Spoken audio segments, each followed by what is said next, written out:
This video, I'll be predicting the NBA's 2020-21 Eastern and Western Conference standings.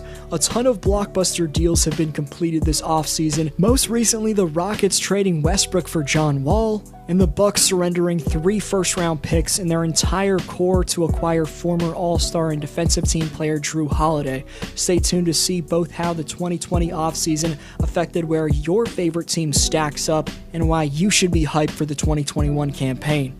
If you're already subscribed, welcome back to DFlow Hoops. If you're new here and a basketball fan interested in NBA rankings, predictions, and stories, welcome aboard. You came to the right place. Please subscribe and click the bell so you get notified every time I post new content, which is at least twice a week. Commenter shout out to Kardik answering the question by saying he's most excited to see Steph Curry as his team's #1 option again, giving a great answer. The Speaks board resets and everyone goes back to 0 at the end of 2020, and the top 5 get awards. The questions coming up for next video shout out. 15, the Oklahoma City Thunder. After stunning the basketball world by finishing as the 5th seed and losing in a 7-game battle to the Houston Rockets in the first round, the Thunder have traded away Chris Paul, Steven Adams, and made every move that screams rebuild. It's unclear if Trevor Ariza and George Hill will remain on the roster before being traded. Even with them, the young, future-driven Thunder have the worst projection in the West. 14, the Minnesota Timberwolves. The Timberwolves want to win, and their core has something to prove. Karl-Anthony Towns, D'Angelo Russell, and Anthony Edwards project as a potent offensive nucleus, and Malik Beasley is back to provide some fire on the wing, but it's the lack of defense and go-to scoring around D-Loading and Cat that makes the Wolves not quite ready to compete. But I like the move to bring back Ricky Rubio to the city where he was drafted. Ricky should be a stabilizing backcourt presence on both ends. They're not there quite yet, but with the potential of Anthony Edwards, the Wolves could be a problem in a few years, but this year I think they'll be the 14th seed. 13, the Sacramento Kings. The Kings lost their starting shooting guard in Bogdan Bogdanovic to the Hawks, who was a restricted free agent, but because Sacktown upgraded their depth this offseason, I think they'll be around a 500 team. The Kings added veteran free agents Glenn Robinson III and Hassan Whiteside, and their first-round pick Tyrese Halliburton was a great pick, and the point guard looks unusually capable of contributing immediately. It's really the Wolves, Kings, and the 4 teams you're about to see that prove how historically deep the Western Conference is. You could make a case for any one of them making the playoffs. 12, the San Antonio Spurs. A team based around a pick-and-pop, post-fading big in LaMarcus Aldridge, plus a mid-range shooting marksman and an all-time great dunker in DeMar DeRozan, the Spurs re-signed Jakob Poeltl this offseason and drafted Devin Vassell. Steps forward for any of the DeJounte Murray, Keldon Johnson, Lonnie Walker trio could position them to rebuild on the fly, but the Spurs find themselves in limbo a bit for the time being.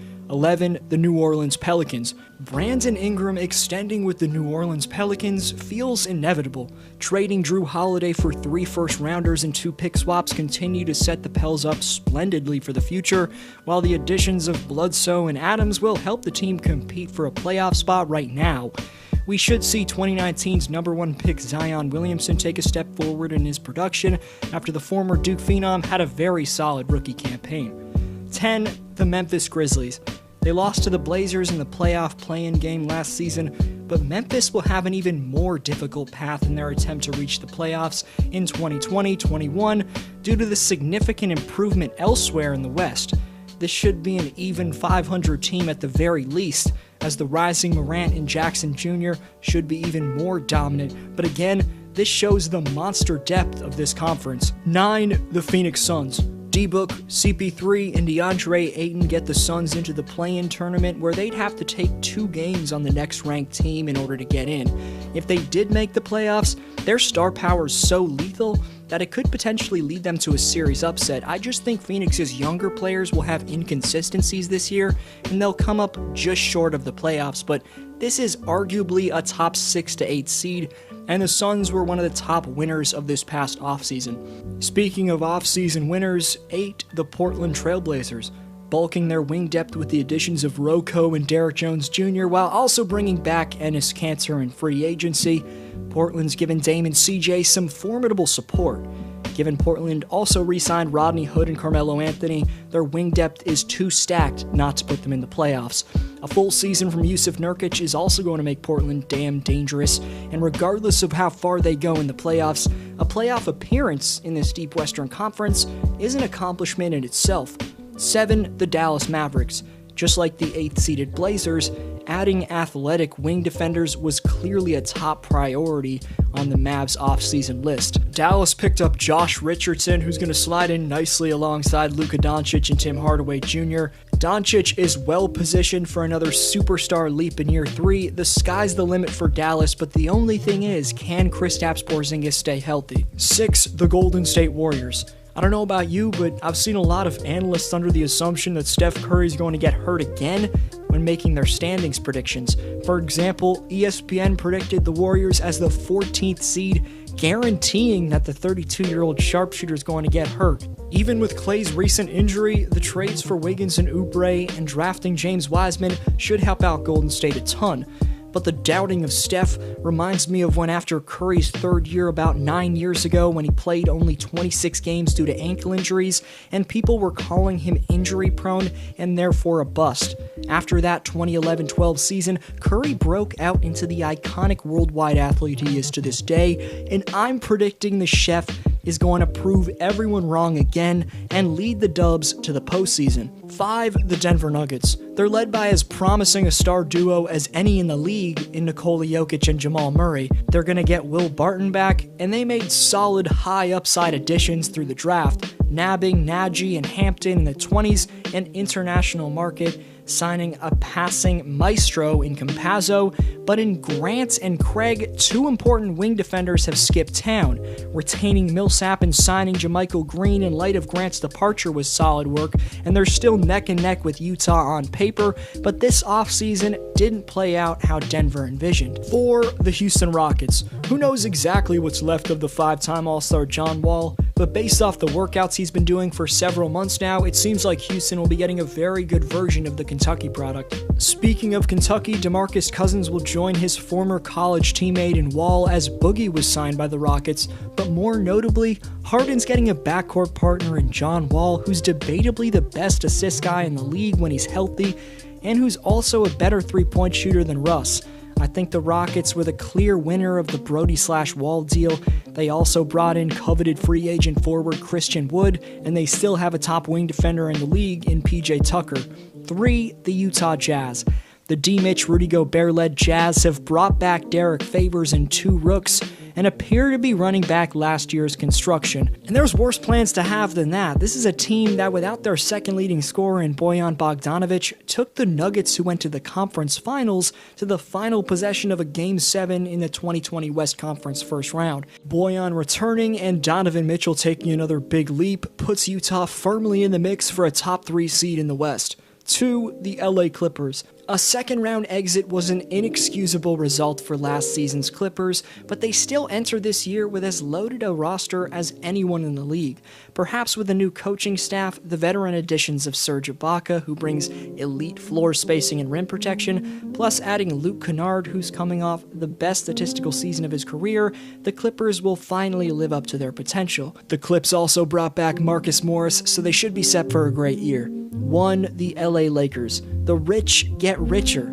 Fresh off a title, the Lakers infamously improved their roster this offseason, swapping Danny Green for Dennis Schroeder, fortifying their wing rotation by bringing in Wesley Matthews and re-signing Kentavious Caldwell-Pope, plus adding Montrezl Harrell and Marc Gasol to their front court. With the best superstar duo in the league, the Lakers' quest to repeat begins on December 22nd, and I can't wait to see it. Moving on to the East, where the 15th seed is the Cleveland Cavaliers. Isaac Okoro reminds me of a bigger Oladipo and should fit nicely to Garland and Sexton. Given the team needed athleticism desperately, he was a great pick for the Cavs, but not much other than that has changed for a Cleveland team that won just 19 games in 2019-20. Cleveland's still in stage 1 of development and didn't upgrade their roster in free agency. A jump from Colin Sexton or Darius Garland could affect their fortunes, but I think they'll look to move Kevin Love at some point. They've won just 19 games in each of the last 2 seasons since making 4 consecutive trips to the NBA Finals. 14, the New York Knicks. The Knicks are in asset stacking mode and doing a decent job of it, bringing in Alec Burks, Nerlens Noel, Austin Rivers, Amari Spellman, and Jacob Adams, while drafting Obi Toppin. I really like that selection. But new coach Tom Thibodeau's first roster won't look drastically better than last season's Knicks. If Toppin pops and RJ Barrett and Mitchell Robinson break out, the Knicks could take a step forward, but as it stands, they have a slight talent deficiency. 13, the Detroit Pistons. Jeremy Grant was a solid pickup, but he actually had a minus 0.7 real plus minus when he was on the floor for the Nuggets last year. However, Grant did play well in the playoffs for Denver and is a solid 3-and-D wing. Overall, though, Motor City's basketball team is the most directionless franchise in the NBA, with an aging Blake Griffin and Derrick Rose surrounded by an underwhelming cast of talent. 12, the Chicago Bulls. After a ton of change in the front office, with Mark Eversley becoming GM back in May, and in the new coaching staff, with Billy Donovan taking over for the disgraced Jim Boylan, the Bulls' personnel stayed almost exactly the same this offseason. They're currently on pace to return 13 players from 2019-20's 15-man roster that produced only 22 wins in 65 games. The team's 5 most important players in Zach LaVine, Kobe White, Lauri Markkanen, Wendell Carter Jr., and Patrick Williams are all 25 or under, all 23 and under discounting LaVine. You could make the case that the Bulls' internal development could make them better. Unfortunately, they were lapped by other teams in their Eastern Conference tier during free agency. 11, the Charlotte Hornets.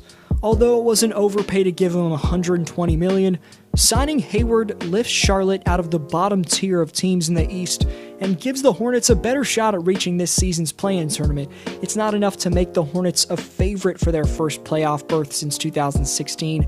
The Hornets, Wizards, and Bulls were all around neck and neck last season, but the Hornets did the most to immediately improve their roster this offseason.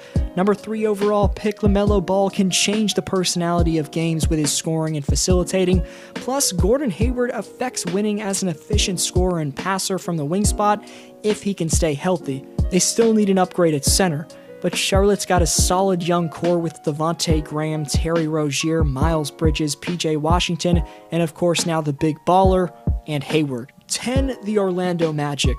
After 2 years in the playoffs, Orlando projects to take a slight step back because of the loss of veteran point guard DJ Augustine, who's replaced by rookie Cole Anthony, and the season-long absence of budding forward Jonathan Isaac due to a torn ACL suffered in the bubble seeding games. 9, the Washington Wizards. The combination of Westbrook and Beal's damn interesting, something I'm really looking forward to seeing. But internal improvement from Thomas Bryant, Rui Hachimura, and Troy Brown Jr. should make the Wizards much more competitive than they were last season. But I'm still projecting them to finish 9th. But to surpass this projection and make the postseason, Washington has to improve on a defense that ranked 29th in efficiency last year. 8, the Indiana Pacers. The Pacers appear relatively content to run it back under new coach and former Raptor assistant Nate Bjorkgren. There's been swirling rumors around Victor Oladipo's status, which could be a dark cloud over the team, that is if he's not dealt before the season. But Oladipo, Malcolm Brogdon, Domantas Sabonis, and Miles Turner isn't a championship core, however it is amply competitive in the East. 7, the Atlanta Hawks. The Hawks are on the rise, having deployed their abundance of cap space to have a stellar 2020 offseason. Coming off consecutive career seasons, Gallinari and Bogdanovic should flourish playing off Trae Young. Chris Dunn and Rajon Rondo should bolster their shaky perimeter defense. 2020's 6th overall pick Onyeka Okongwu should also develop into a long-term defensive anchor down low, even if his play style's kind of redundant with Clint Capella for the time being. All these additions for ATL within the last year have almost assured them a playoff spot in 2020, and they'll be a dangerous first-round opponent for anyone. It'll be awesome to see Trae Young make his first postseason appearance. 6, the Brooklyn Nets. Kevin Durant, Kyrie Irving, plus Caris LeVert is a damn dangerous trio, and you can argue Brooklyn could be a top 3 seed because of that, but like the entirety of the Western Conference, the top of the East in 2020 is extremely tough, and it has a ton of giants fighting for top positions. I worry about Durant's rustiness. he and the other two players who thrive with the ball in their hands chemistry and the overall depth of the roster other than Harris and Dinwiddie, but Uncle Drew and the Snake is a duo that us fans have been waiting forever to watch, so I don't know about you, but I can't wait to see how it plays out in Brooklyn. 5. The Philadelphia 76ers. Debatably the winner of the 2020 offseason, Philly traded Al Horford, his insane cap hit, Josh Richardson, and future draft assets for Danny Green, Seth Curry, and Terrence Ferguson, addressing the team's desperate need for perimeter shooting without sacrificing too much defensively. They also added reigning champion Dwight Howard to the mix, so the Sixers get much better. Hopefully Ben and Joel stay healthy. 4. The Toronto Raptors. Based in Tampa this year, the Raptors will have to respond to unforeseen circumstances for a second straight season. Last year, it was making up for the loss of their best player to free agency in Kawhi Leonard, and this year, it's being forced to play home games in a different country and climate that they're accustomed to. I'm sure they won't complain about the sun, though. But if there's any NBA squad that can pull through in unforeseen circumstances with their leadership and depth positions 1 through 4, it's this Raptor team. Serge Ibaka's rim protection and floor spacing is a big loss for them, so the Raps don't rank any higher than 4th, but I think Norman Powell and/or Anunoby break out for them, Siakam bounces back in a non-bubble environment, and Van Vliet and the Bulldog Lowry lead the Raps to the 4th seed in 2021. 3. The Miami Heat. You can bet that Bam, Butler, Harrow, and nearly an identical Heat core from 2020 will not only be extremely hungry to get back to the finals, but to win it all this time. Even though they lost Jay Crowder, Miami signed Avery Bradley, which was an under-talked-about pickup, and they still have one of the better three-point snipers in the game in Duncan Robinson. Veterans Iguodala and Dragic should also play a crucial role for Miami, and I really like their recent 20th overall pick, Precious Achiuwa.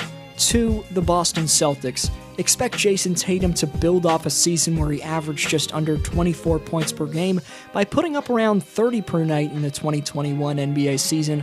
Walker will be out for the first few weeks of the year with a left knee injury, but I think Boston's young duo can pick up the slack offensively. Daniel Tice and Robert Williams III is a very solid center rotation, and you've even got the fan favorite Taco Fall as the 3rd string. The Celts still have some other pieces to their core in Marcus Smart, Semi Ojeleye, Grant Williams, as well as Carson Edwards and Romeo Langford returning to the roster. Additionally, Boston signed Tristan Thompson and Jeff Teague, plus they drafted the best three-point shooter in the 2020 draft in Aaron Nesmith. 1. The Milwaukee Bucks. The Bucks head coach Mike Budenholzer has made it clear publicly that the 2021 NBA season is championship or bust for the Milwaukee Bucks organization. With the departure of Giannis looming, it's crucial that Milwaukee gets through their conference and into the finals next year. And the deals they made this offseason were very impressive win-now moves. Holiday's a 2-time All-NBA defensive team player, a former All-Star, a guy who's night and day significantly better than George Hill or Eric Bledsoe. Now the Bucks have a 3-headed monster in the Greek Freak, plus 2 All-Stars in Chris Middleton and Drew Holiday. Also, Milwaukee didn't have to give up Brook Lopez, and to bolster their bench, they stole DJ Augustine, signing him from Orlando, and brought in a nice young scorer from San Antonio and Bryn Forbes. If Giannis can make all those pieces better and stay on his path in the playoffs, Milwaukee could be looking at its first ring since 1971. The question for next video shoutout is, which team are you most hyped about in 2021? Make sure you're following your boy on Instagram and Twitter at DFlowHoops to be friends and to stay updated on the channel. That's at DFlowHoops. But you're the best for sticking around and supporting the channel. This was DFlow. Keep watching some of my recent uploads, and I'll see you next video.